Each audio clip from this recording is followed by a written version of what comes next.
What's up, y'all? Let's get straight into it. A lot of women's absolute worst nightmare is the day when men wake up and realize their worth. This group is no different than the KKK and white supremacy. Wait. I've seen her before. Fiona? From Shrek? Shots fired! Shots fired! I've seen your face before, honey. Okay, so this is a cry for help. I'm so sick of not being good enough because I'm not married and don't have kids yet. Oof. I personally want a family.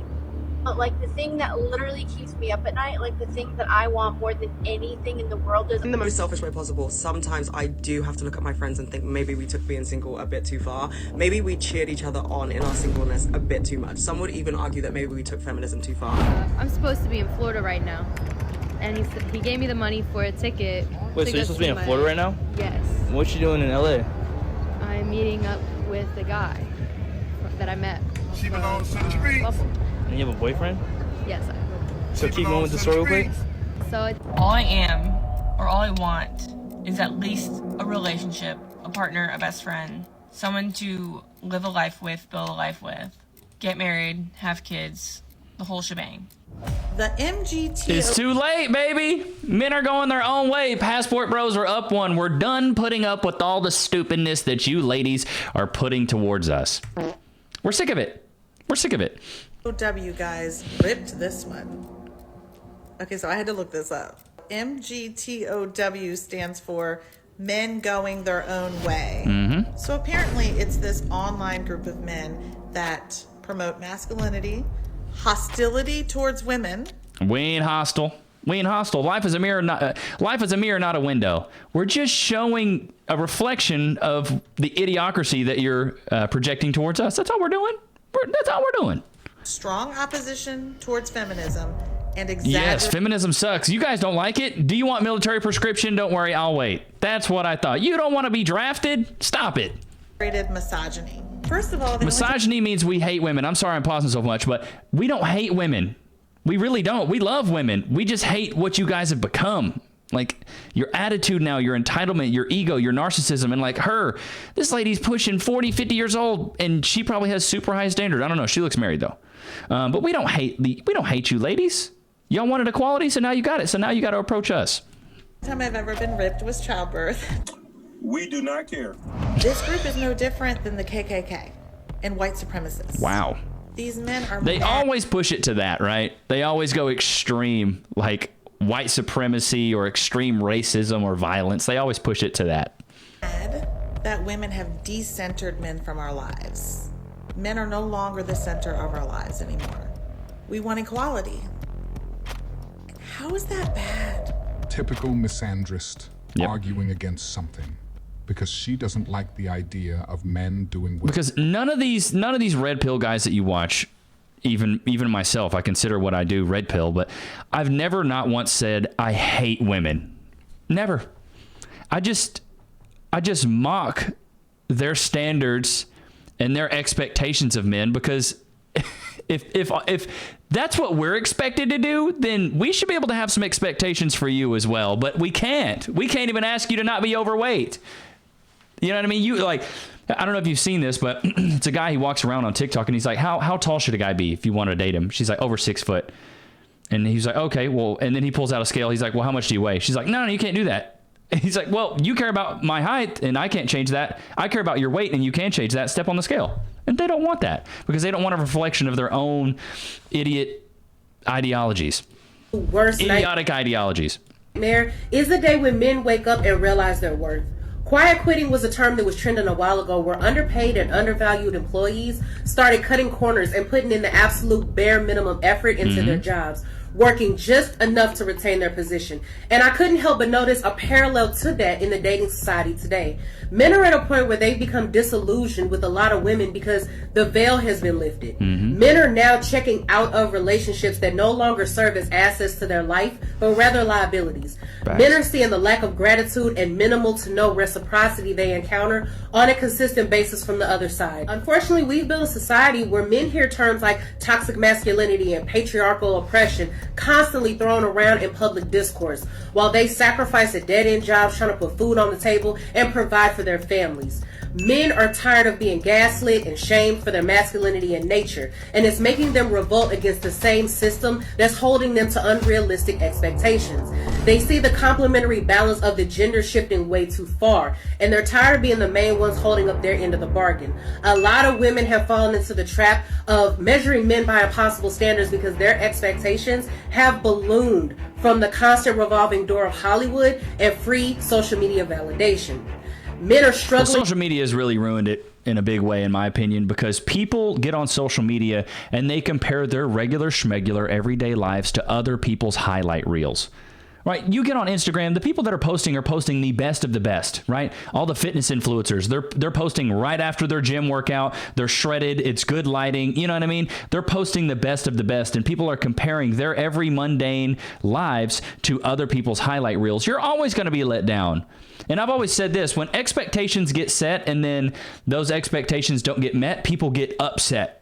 So here's what you should do. Set your expectations to the bare minimum. You won't be upset. And a lot more men will be able to come through the floodgates and have their shot at you. But you ladies think you're so good that you want a 6 foot, 6 figure, 6 pack, 6 inches, and you want a bunch of other women to want him, but you just want him to want you. Bro, do you know how hard it is to be that man?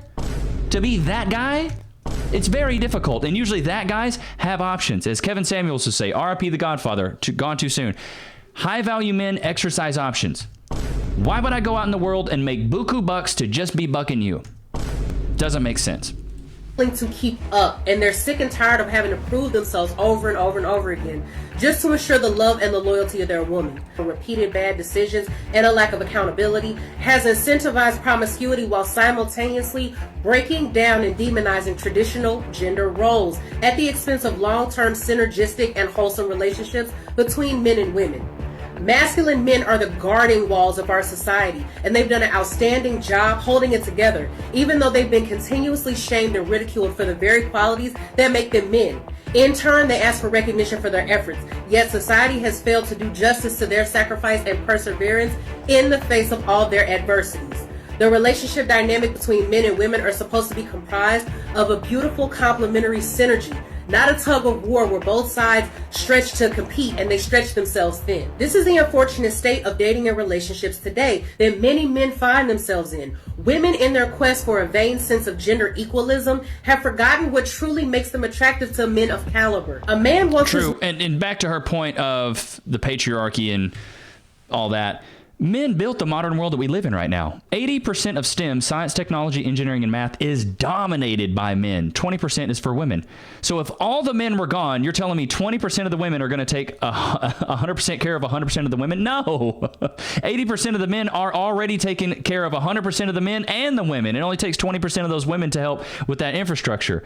I'm telling you right now, you need men. Who built the house you live in? The apartment, the driveways you drive, the car you drive, the phone you pick up, the utensils that you pick up the food to put that stuff in your gullet and chew on it. Who made that stuff? Who organized that? Everything that we use in today, I almost bet you, was by a male inventor. As I can't remember who says this, but like, name me 5 female inventors. Don't worry, I'll wait. We'll be here a while. It's like 3 countries in the previous episodes we were talking about. But at the end of the day, the modern men built the world that we live in. If you guys haven't seen this show, Bear Grylls came out with The Island. Got a little frog in there. Bear Grylls came out with a show called The Island, where he splits up 12 men and 12 women, and they go out on this island to see who can last the longest. By like week 2, a lot of the women are getting dysentery. Men have already like set up shop. They got hammocks. They're hunting. They're fishing. They're like having a great time sitting by the fire. Women are like, they kill a pig, which looks like it's tied up, by the way. They kill it. Then they don't know what to do with the rest of the meat. So they just put it in a water canteen, and then they bury this water canteen in the beach. And then the meat just rots because they're like, well, it's cold in the dirt. Maybe it'll refrigerate it. And these women are smart. They're like doctors, lawyers, teachers. They're not idiots. But it's so funny. If you haven't seen that, dude, you got to go watch it. It's so good. Women to be a place of solace and refuge, not another battle he has to fight. Mm-hmm. But this is the current be a man's piece, not a piece of the problem. Societal predicament. And as more and more men walk away from relationships, dating, and marriage, they unfortunately are taking with them the most important masculine qualities that women and society inevitably cherish and need. Perfect. What is your... Well, this is why a lot of these men are just going out there and making a ton of money and then just bucking whoever they want. It's just a lot easier than dealing with the headache of trying to actually court a woman. craziest college confession? I my ex-boyfriend's best friend just for fun. Just for fun. Oh, I all of his friends just for fun. Yeah. What? Sometimes I do have to look at my friends and think maybe we took being single a bit too far. You did. Maybe we cheered each other on in our singleness a bit too much. Some would even argue that maybe we took feminism too far, because I'm looking around the group and thinking, not even one wedding is on the horizon. Not even that it's not on the horizon. We are actually so single that we are at the point where I wouldn't even go into a shop and pick up an expensive dress and think, I'll save this for a wedding. Like, I cannot think of a single one of my friends who is nearing marriage. And that's crazy. Well, it's the amoeba effect, right? You're only as successful as the top 5 people you spend the most time with. So if you're spending your time with a bunch of bitter feminist single women, you're probably going to turn out to be a bitter feminist single woman. Input matches the output, doesn't it? As I said, for entirely selfish reasons, I'm just like, we're gonna need to rectify that, because I personally need to be at the It's too late. You might as well just go ahead and be a... Now you a single mom. Now you a single mom. Now you a single mom. Now you a single mom. I had to hit it twice. Just go be a single mom. Make it much easier. weddings in my prime. I need to be at that open bar having my your name moment. Like, it just really does seem like something I'm gonna have to delve into in my 20s, and time is running out. Unfortunately, time is running out. You know, 5 years down, like we are gonna need the weddings to start rolling in. But as I said, I do believe that we have cheered each other's singleness on a bit too much, and I just don't know if I will be seeing a wedding before the decade is out, unfortunately. This girl basically admitting, hey, it's really not worth it just getting porked down by a bunch of guys. You know, they tore up my gut locker. They rearranged my scrambled eggs between the legs. They ripped through the tuna tunnel, the gut locker, the bearded axe wound. They gave it some mileage, and it's crazy. Still don't have a man to show for it. For me. So what's your name? Hannah. That's cute. Check this out. Look. First of all, do you have a boyfriend by chance? Yes. Oh, you do? Well, look, if you tell me the crazy secret, a secret your boyfriend's never found out. And if I find it crazy, I'll give you 1, 2, 3, 4, 5, 6. I'll give you $100 in cash right now if I find it crazy.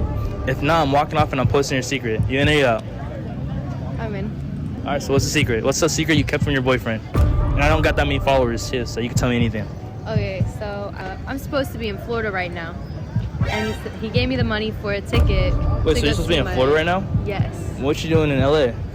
I'm meeting up with the guy that I met off of Bubble. Wow. You have a boyfriend? Yes, I have a boyfriend. So keep moving with the story real quick. So I told him that my grandmother was sick and in the hospital. And I was just like acting really sad. Bro, I hope Karma does a straight roundhouse kick to her, because wow, put it on her dead grandmother to go get some pain. I don't even know what to say. Over the phone crying, and he was like, he felt really bad. So I got the money from him, and then I'm here. Okay, so this is a cry for help. I just spent my millionth Christmas with my family and my mother, asking when I'm gonna get married and when I'm gonna have babies. And She's not bad looking, which tells me it's your attitude. It's your personality. This is why I say a lot of these pretty women never have to go work on their personality. Some of the ugliest and most beat chicks that are overweight and chunky, they have some of the coolest personalities because they've actually had to work on it. The only women that are equivalent to men are ugly ones, because the ugly ones realize if I want anybody to be around me, I'm not good to look at. So I better get my personality in check so when people hang out with me, I'm bearable. But pretty women don't have that. They have pretty privilege. Men will let them come around just because they're cute. They'll put up with your crap just because they're cute. They'll put up with your crap just so they can clap. There's another one. Put that on a t-shirt. They will put up with your crap just so they can clap. But and a lot of these pretty women are so entitled because they've been able to procure higher value guys, 8, 9s, and 10s, Chads. Then they think, oh, those are the guys I deserve to be with. Those are the guys I deserve to court me. Those are the guys that I deserve to be married to. When in reality, your personality is much more of a 5 or 6. You're kind of a run-of-the-mill chick. You're not fit, feminine, friendly, cooperative, submissive. Those are the things high-value guys really look for. I've seen some regular schmegular girls bag really good-looking dudes who are rich and buff and in great shape because they're hyper-feminine. They're extremely in their feminine. They're always like, oh, I need help with this. Men like to feel needed. Men like to feel like men. The more you can make a man feel like a man and not be combative, masculine, and argumentative and entitled and have an ego and be narcissistic, the more than likely you're going to have this guy. And you've got from the ages of like 18 to 25 to bag one. After 25, you're starting to walk straight into the desert and it gets hot.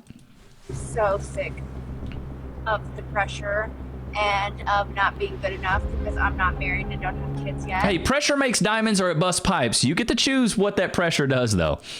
I'm over it. So I think by next Christmas, I need to have a family. And that has nothing to do with my mom. I personally want a family. But like the thing that literally keeps me up at night, like the thing that I want more than anything in the world is also the same thing that my mom likes to rub in my face and remind me that I don't have and that I'm getting old and she's concerned just adds to my own anxiety and my own concerns, and I don't need it. This is why this shaming done in the family is necessary, because she's like, I don't need it. It's accountability. Accountability is kryptonite. Accountability is like COVID in 2019 for these women. They absolutely hate it. They cannot stand it. Because as a man, if you're 29, 30, 31, you don't have a good job, you have no career, you're not making any money, people are like, what are you doing with your life? You're a bum. Get a job. It's the same thing for you ladies. Except yours is about starting a family, being a wife. You know what I mean? You just got to be held accountable to a certain standard. Society's going to hold you accountable. And your family, which is awesome, I love this, is that families are usually brutal with each other, which is good. We need this. So I'm getting kind of desperate. What the fuck do I do? And as Kevin Samuels would say, man, decisions made from desperation, fear, scarcity, and lack are never good decisions. She's like, I have to do it. I have to do it. More than likely, she'll pick a guy and it's not going to be a good fit. She'll force a guy into something and they'll probably still break up because she's going to think, I can do better. That's why you don't need a bunch of peen in you. And also, another thing, Kevin Samuels says, if you make the men of your present pay for the mistakes and trauma of the men of your past, there will be no future. So these women right here are making these men of the present pay for like all the misdeeds they did and the bad men they got with. And so there's probably never going to be a future with these women because, you know, they're always comparing their current relationship to a past or a future one. And, you know, what's the quote I'm looking for? Comparison is the thief of joy. Why is it so embarrassing for some reason to be 27, almost 27 and a half in May, and single? Like, single as all heck. Nothing in my life has gone the way that I thought it would, which is fine. I really never thought I would be this single at 27. You are. When all I am, or all I want, is at least a relationship, a partner, a best friend, someone to live a life with, build a life with, get married, have kids, the whole shit. Boring. Anyway, guys, make sure you subscribe to There's Jafar wrapping it up. Man, absolutely wild. All I want's a husband. Why can't I get one? Life is a mirror, not a window. It's your attitude. It's your personality. It's when you open up your mouth. Change that, and I almost bet you can go get a man. Hope you guys enjoyed today's episode. I will see you guys tomorrow. Peace.